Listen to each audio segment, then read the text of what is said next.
ihatag diri kanamo sa akong pamilya. Nako ay gamay nga testimony niadtong mga adlaw nga aron ni mga semana una dito may kuan, dito may bais sa akong pagpauli anang mga alas 7 sa gabi o mga kapit na alas 8.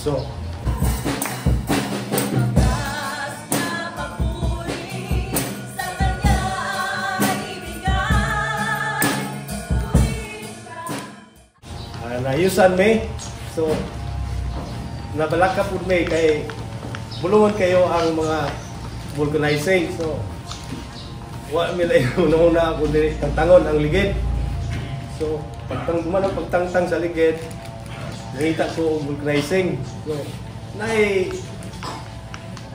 tao nga gigamit sa Ginoo pod nga nikalit ragdool ako nga pasakyon ko ihatod ko ang vulcanizing so ihatod ko niya dito, ayun dito sa vulcanizing. Paghuman, i-drop ko niya dito. Pagbalik na ko, sakay ko line pedicab. So, abot ako sa pedicab, nahiyos na kong balik kong ligid, kalito na po giyos.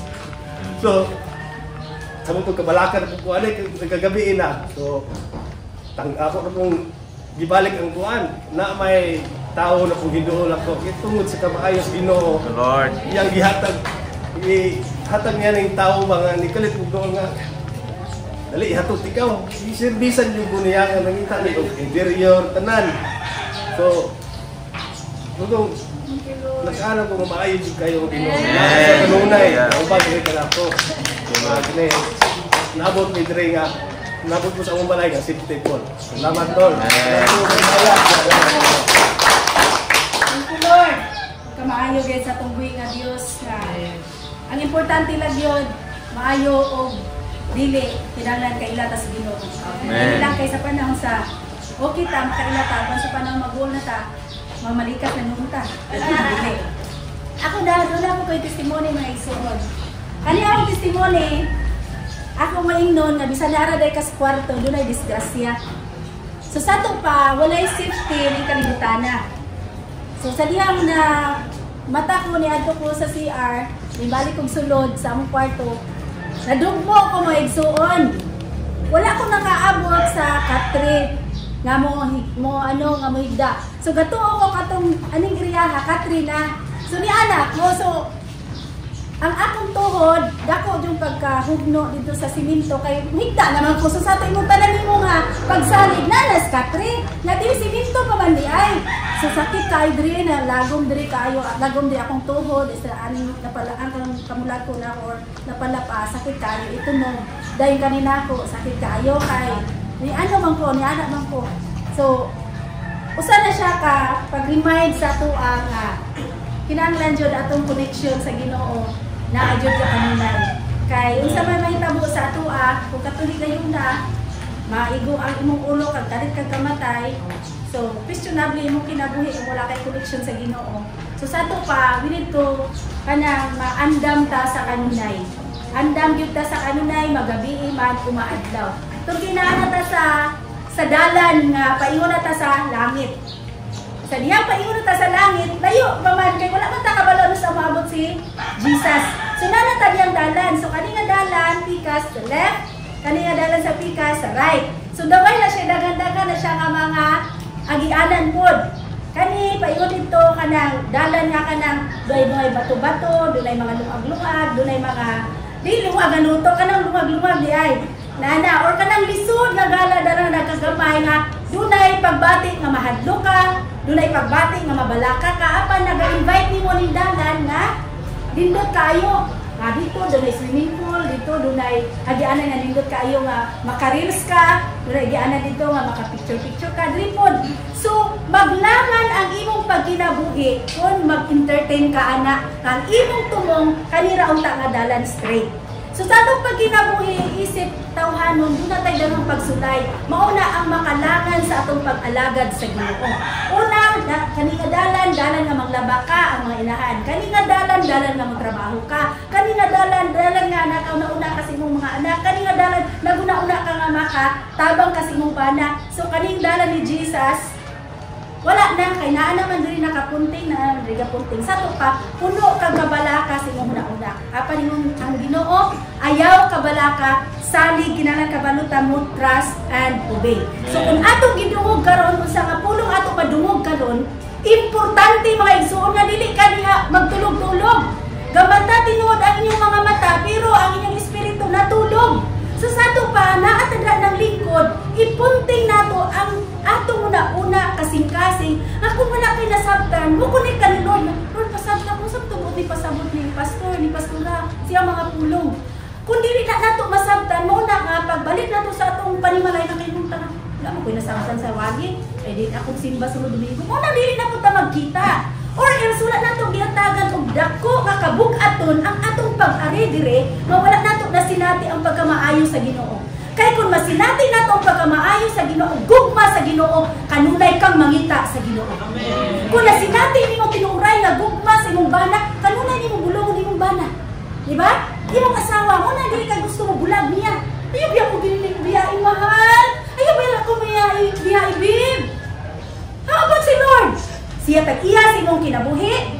Siya tag-iya sa imong gininhawa mo na makasiga pa na imong mata, makapikot-pikot pa na ang imong ilong din ha.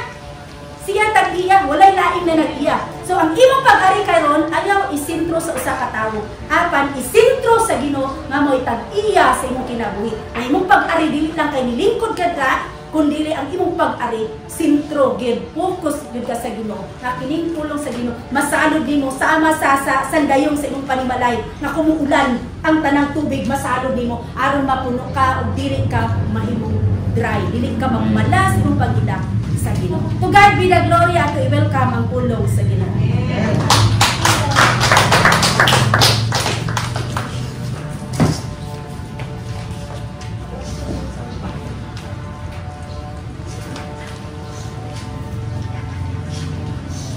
Mayong buntag na itong tanan. Kalay ko na itong buhi nga Diyos. Pinakita ta. Hinanay mo tapat nga Happy Sunday. Hallelujah. Salamat sa Ginoo nga salamat sa Ginoo nga nakita ta. Salamat sa Ginoo nga ikaw ni simbaron. Hallelujah. So andam na bata manimati sa pulong sa Ginoo? Ang tanang ganahang manimati mo shout Hallelujah. Hallelujah. Praise the Lord. Praise the Lord. Abrihan nato ato ang mga Biblia na makita sa Hebrehanon kapitulo 3 gikan sa 16 hangtod sa 19. Hebrews chapter 3 verses 16 to 19.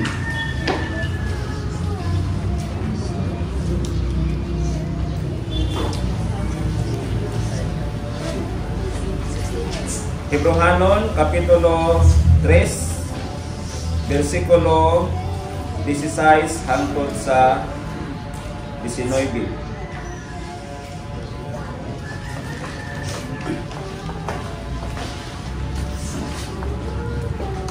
Kinsa bang mga tawhana nga nakadungog kaniadto sa tingog sa Dios apan misupa kaniya? Dili ba kadtong tanan nga gipanguluhan ni Moises pagawas sa Ehipto? O kinsa bay nasug-an sa Dios sulod sa 40 ka tuig? Dili ba kadtong mga tawo nga anaa o kinsa ba ang gitumong sa Dios sa iyang pagpanumpa nga dili gayud sila makadawat sa kapahulayan nga gikan kaniya? Dili ba mao kadtong mga tawo nga wala musunod kaniya gipakasala o nagtamay dito sa kamingawan? Busa klaro kanato nga wala sila makadawat sa kapahulayan hangtod at tungod kay wala sila mutuo sa Dios. Atong idungo atong mga ulo magampo ta. Kanimo langit nun o gamhanan, balaan namo nga Dios nga Amahan, ikaw ang Dios nga buhi.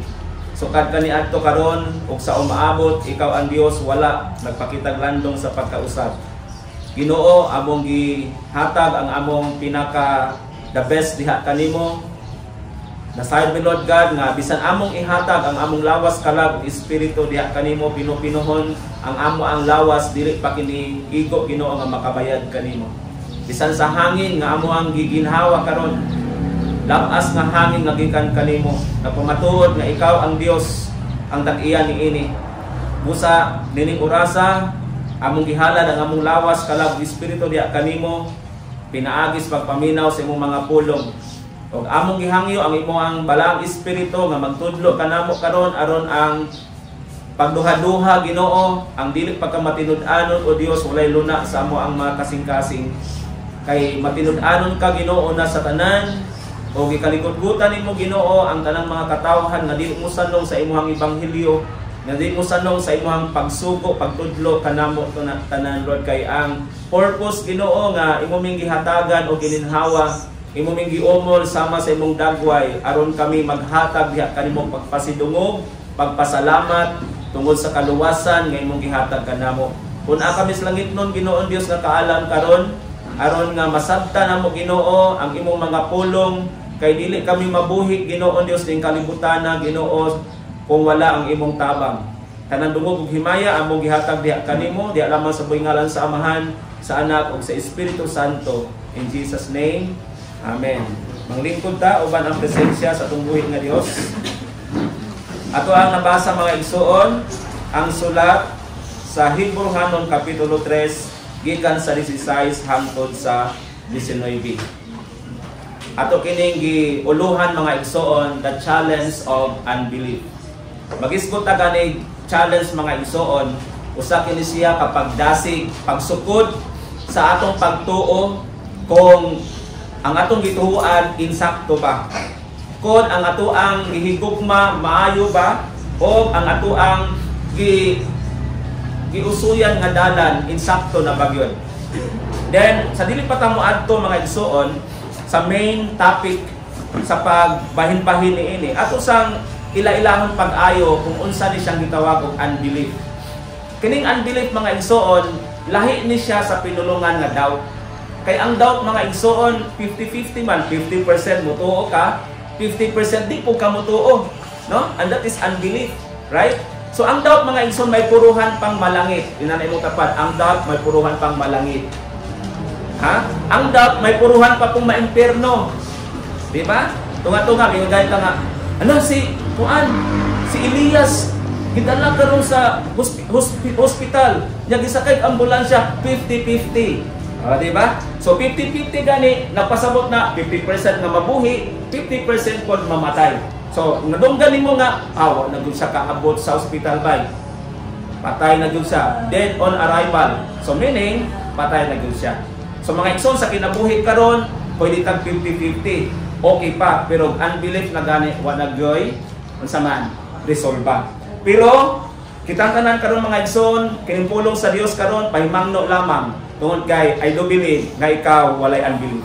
Amen. Wala ba tay unbelief karon? Dito ba ta nga adunay Dios? Dito ba ta nga ikaw giluwas sa Dios? Dito ba ka nga ikaw malangit? Kung dito ka ikaw malangit, makasabot ka sa pulong sa Ginoo karon. Okay? So kining gisulti mga igsoon sa pulong sa Dios, kaagi ni sa mga Israelitas, do sila pinili katawhan sa Ginoo, pero gisalikway sila sa Dios. Kaya nagsalig sila nga sila luwas na sila.